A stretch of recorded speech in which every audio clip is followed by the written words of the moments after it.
Hey, welcome to day 83, March 24th. Today the blocks of scripture are going to be Deuteronomy chapter 2, verse 1 through chapter 3, verse 29, Luke chapter 6, verse 12 through 38, and Psalm 67, 1 through 7, and Proverbs chapter 11, verse 27.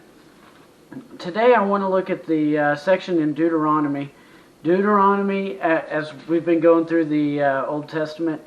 Man, this is so much better than Leviticus and Numbers. Deuteronomy is really cool. It's like the Cliff's Notes version of Numbers and Leviticus. It's those of you who don't know what Cliff's Notes are, I'm trying to think.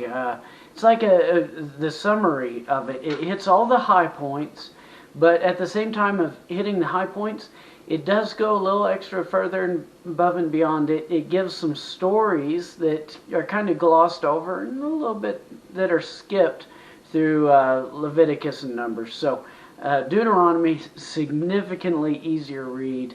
It, in my opinion, reads a lot closer to how Genesis reads. Just a story. It's easy to follow along. You don't get caught up in all the lineage and the census stuff, and it's significantly easier. So, at any rate, here we've got chapter 3, verse 21 and 22 says this. And I commanded Joshua, this is Moses writing, and I commanded Joshua at that time, your eyes have seen that the Lord your God has done to these two kings. Talking about the two kings they just wiped out. They wiped out some big old dudes, some giants. So the going back to the spies that went into the land, and the spies are like, oh, we can't, we're grasshoppers, they're giants. Well, they just defeated some major kings. One of them, King Og. Og, he comes from a line of giants going back to Genesis, and they wiped him out. It gives the dimensions of his bed. His bed is like a 13-foot long bed for this guy to be able to fit in. So, at any rate, Moses is telling Joshua, he says, and I commanded Joshua at that time, your eyes have seen all that the Lord your God has done to these two kings. So will the Lord do to all the kingdoms into which you're crossing. You shall not fear them, for it is the Lord your God who fights for you. As a matter of fact, the taking out of these kings, we'll see it a little bit later on in the book of Joshua. This shook the people, the Canaanites, all the ites that they're fixing to get into that are sitting in the promised land. They hear that Israel just took out these two kings. They are scared to death. And an elderly Moses, at this time Moses is very advanced in age. He's towards the tail end of his career as leader. And he takes time to talk to a young Joshua. Joshua's a nobody at this point. Joshua's just there. And an elderly Moses takes this time to talk to a young Joshua and impart wisdom into Joshua and impart encouragement into Joshua. Joshua is young, inexperienced,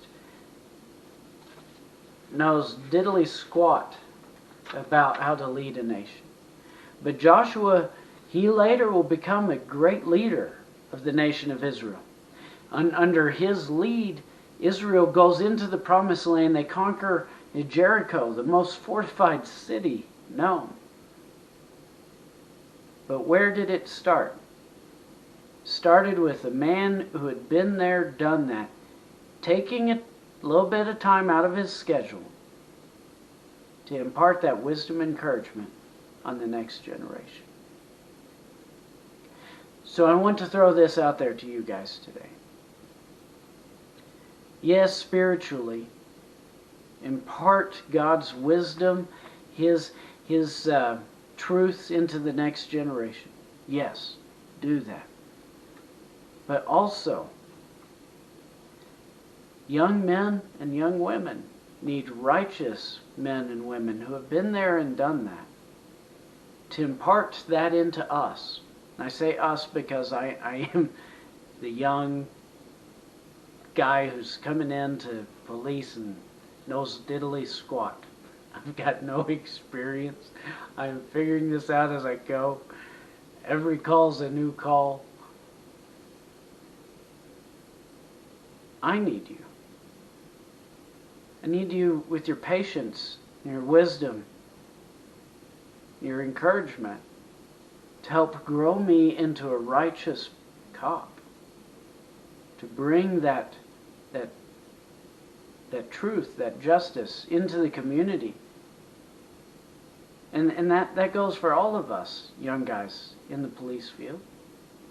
The new call takers and dispatchers, the new people on frontline medical, those of you at the fire department. I'm sure it's probably easy to give up on us and get annoyed at us or want to avoid us. Our continual incessant questioning. But we need you.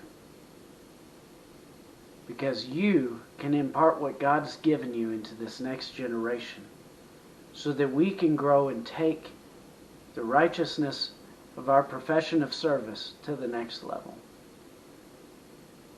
So I want to encourage you, whatever you know, wherever you've been, with patience, truth, and love, pour that into the next group. Because we want to be great. And we see you as great.